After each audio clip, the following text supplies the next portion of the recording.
a simple DC motor.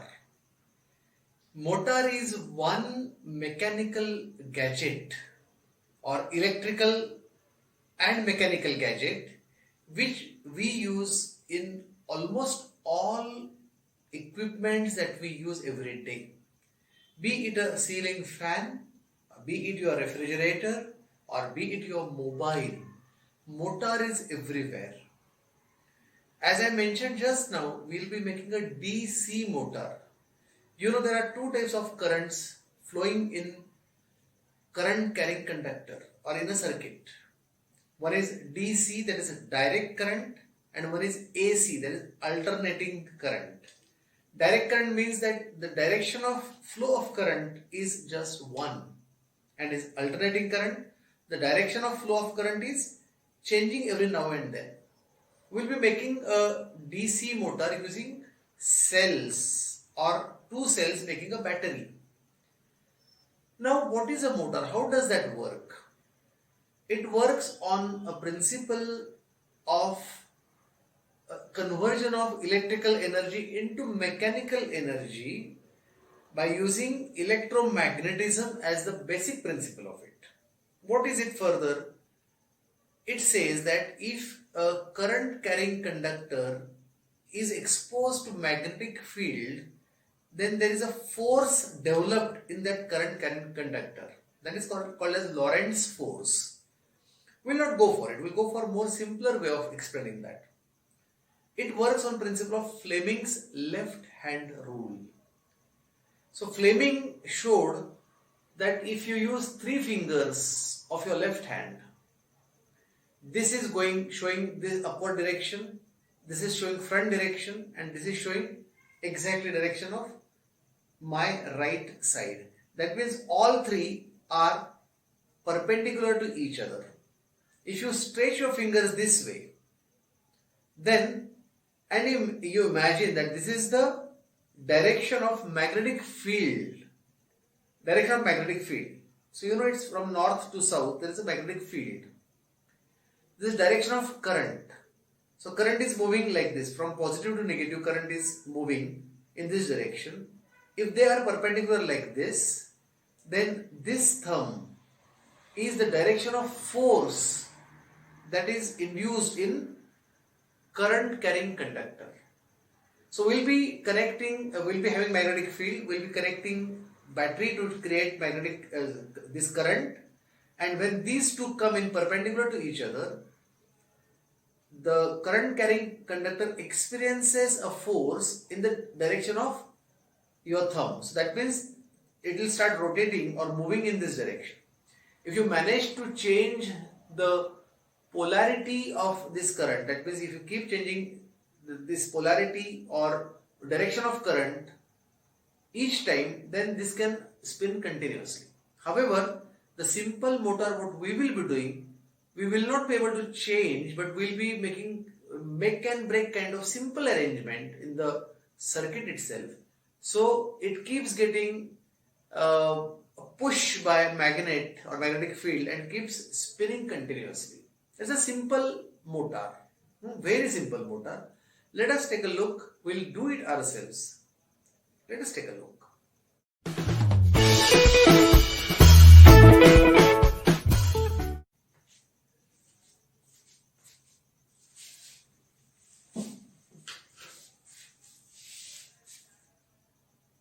This is a disc type of magnet that we have to use in this activity.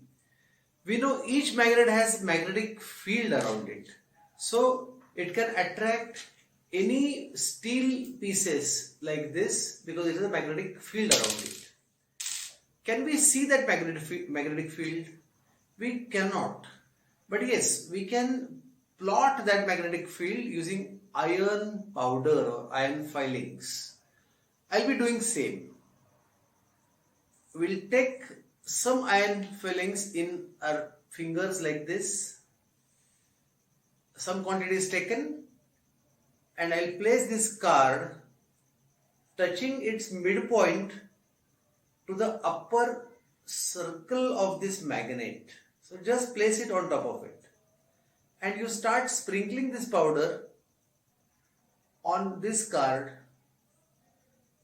at all locations.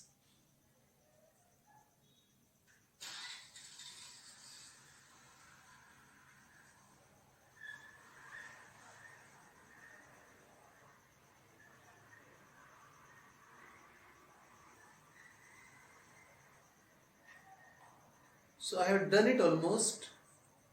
Now you may tap it a little bit.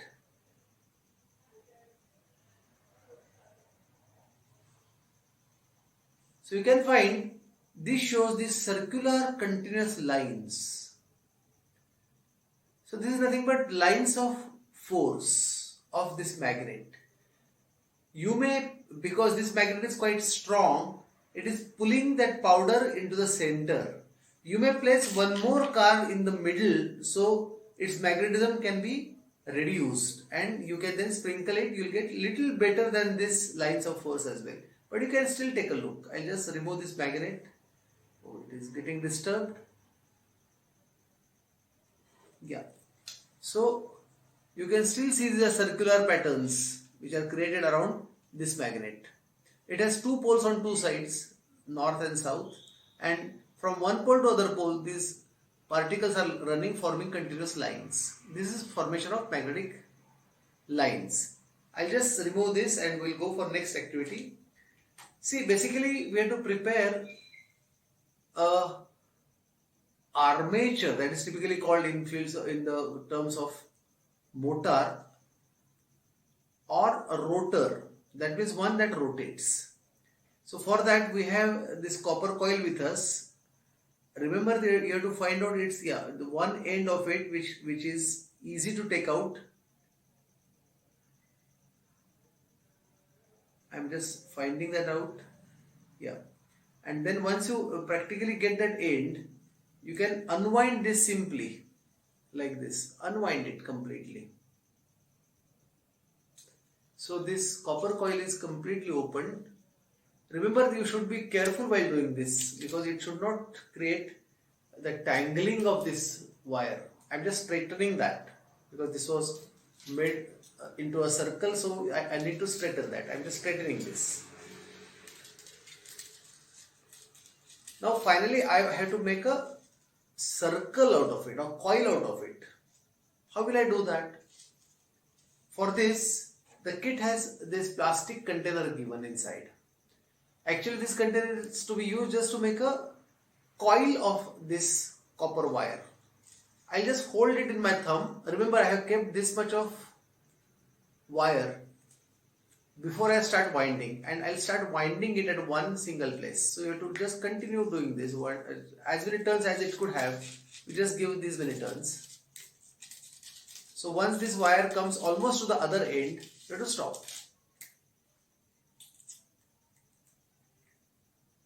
Yeah, so it has come almost to the end. I'm just stopping here. So these two ends of wire are kept quite straight. I am removing this container from this copper coil. It comes out easily. So I don't need this right now, so I'm keeping everything away. Just concentrate on this now. This copper coil should not slip off. So what will I do? I'll just take one end of it, give a couple of rounds around it, 1 and 2. Remember, if I have given 2 rounds here, I should give same number of rounds on the exact opposite side of it. So exactly at 180 degrees, making this circle into 2 semicircles, I have to give one more round on this side. So 1 and 2. So this is nothing but the rotating part of your motor. So it is called as a rotor, or also sometimes called as armature. If it is a big motor, it is often called as armature. So these two stretched wires coming out. Okay, this is copper wire. That is very easily understandable. You feel that this is a bare wire. That means there is no insulation on this. We see insulation on the wires, that is appearing to be rubber insulation or PVC insulation. That is very obvious, but here in this case, though it appears to be a bare wire, it is insulated wire, and that insulation is of enamel. There is a fine coating of enamel on this. We must remove that insulation from these two ends. But here some care has to be taken.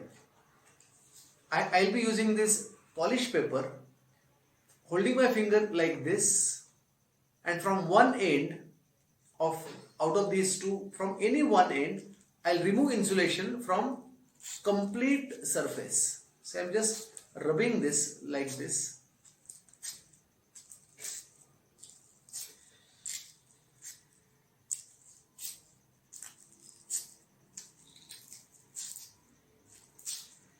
So once you start removing this insulation, you will find this becomes shiny, or more like silver like shine comes into this. It becomes little whitish, otherwise it is reddish brown, it becomes whitish. But you have to be careful that you are removing complete insulation from one side. Complete means complete. I am using every corner of it, and using this sandpaper I am removing insulation from everywhere. So from one side, once this is done,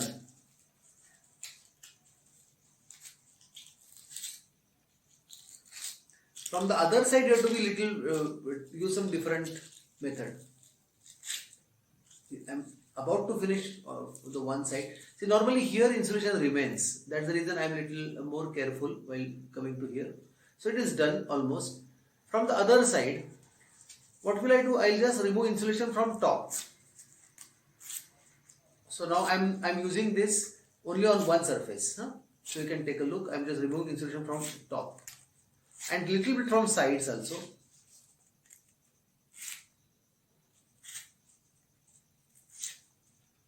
So you'll find I have removed insulation from these 2-3 sides of it.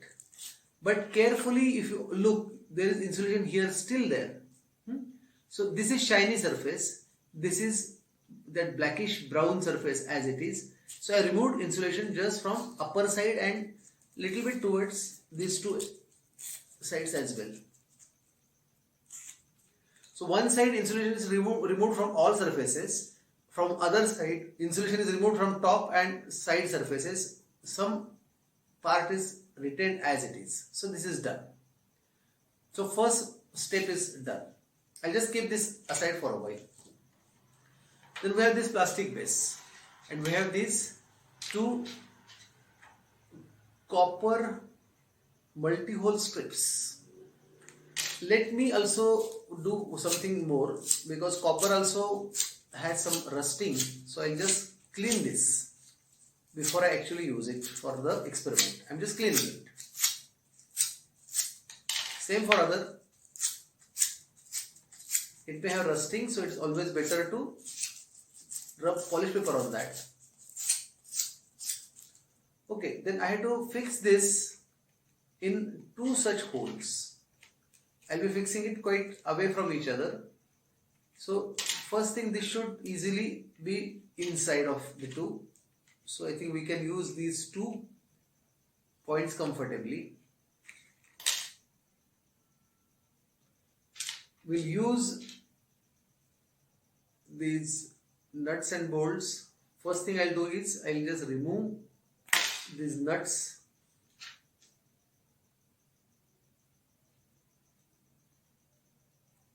from the bolts. There is washer also given, so I have to remove washer and nuts from this bolt.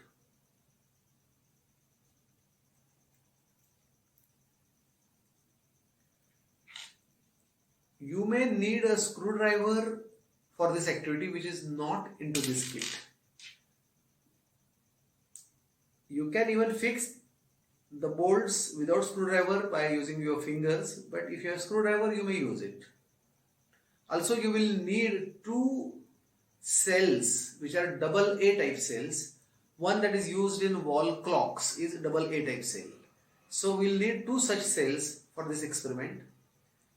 That 2 is not given in the kit.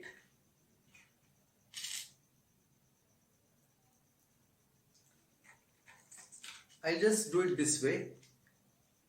we'll fix it here. And from the lower side, we'll place a washer and then a nut. So I'm fixing a nut here. If needed, we'll use a screwdriver to fix it tight.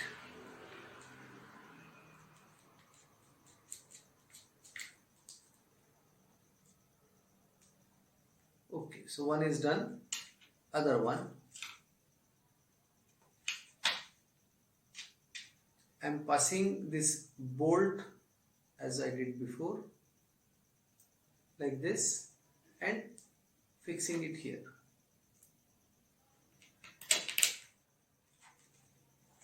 On the back side, there will be a washer and a nut.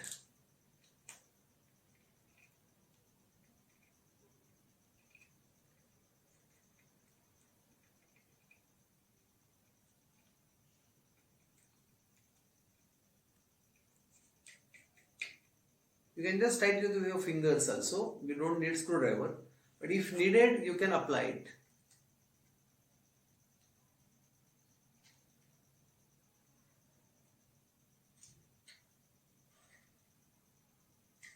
Okay, so they are facing each other. The two stands are now ready.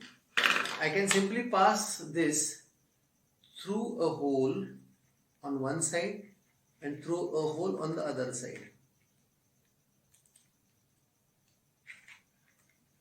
Okay, so this is something which we can easily do. So this is supposed to spin once your motor is done. This is done so far. Now we will need to connect wires to these two standing copper plates. A cell holder with a small switch, and two wires coming out. Now these insulated wires, you can see the red and black insulation easily. We have taken a cut here, so you just have to remove this insulation from here. Same from the black side. You will find it has multiple such threads or strands. We must bring them together. So simple method would be holding in finger like this and rolling it a little bit. Gently, of course. So but you can easily, I'll just take that back. You can easily roll it in your fingers and connect it together. All strands are brought together like this. So two wires. Now what shall we do? We'll just connect these wires into one of the holes and just twist it. So if I do it this way and twist it here.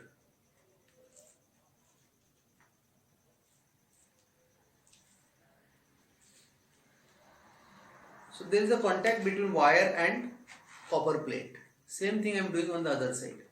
See which side which wire is not important. I could take black wire here, red wire here. Does not make any difference. So simply connect the wires and twist them so that contact is good. Those who want, they can even connect these wires into the heads of these bolts. That is also possible. You can connect wire here. I am doing it through the holes. Okay, so this is done. Now structure is getting almost ready. I'll have to place magnetic field before I start. So I have a magnet. We have seen that we have disc magnet. This disc magnet has on one side a double side adhesive tape. I'll just remove its release paper. So a yellow release paper is removed, and this magnet will be placed exactly under this. Make sure that this still spins easily on top of this magnet. So if everything is done, now it's matter of connecting cells and testing it. I'll just clear these things off. We'll go for testing of this, final testing of this. I'll just get the cells and we'll test if our motor is working. I have got two pencil cells or double A type cells. We have to fix them into the cell holder.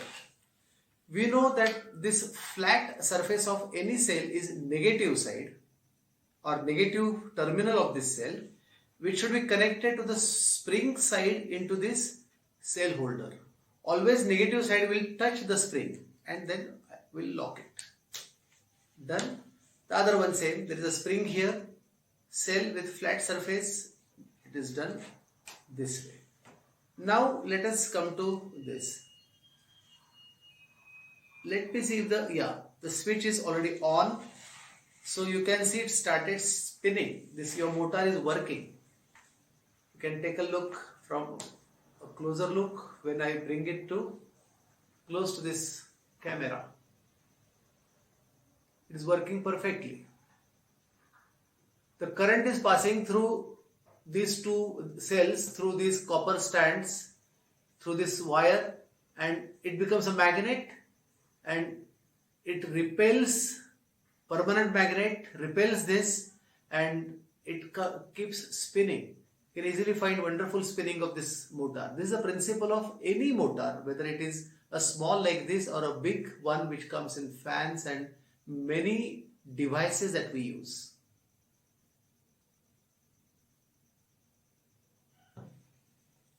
So I can switch it off. We have a switch given, so it is disconnected. I can turn it on, but you may have to give a little push to that in case if it doesn't start. I'm just turning it on now. So I may have to give it a little push. Yeah, it has started.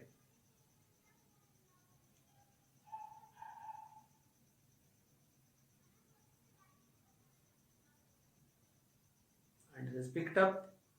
You may cut this extra wire if you don't want. So that's working of motor.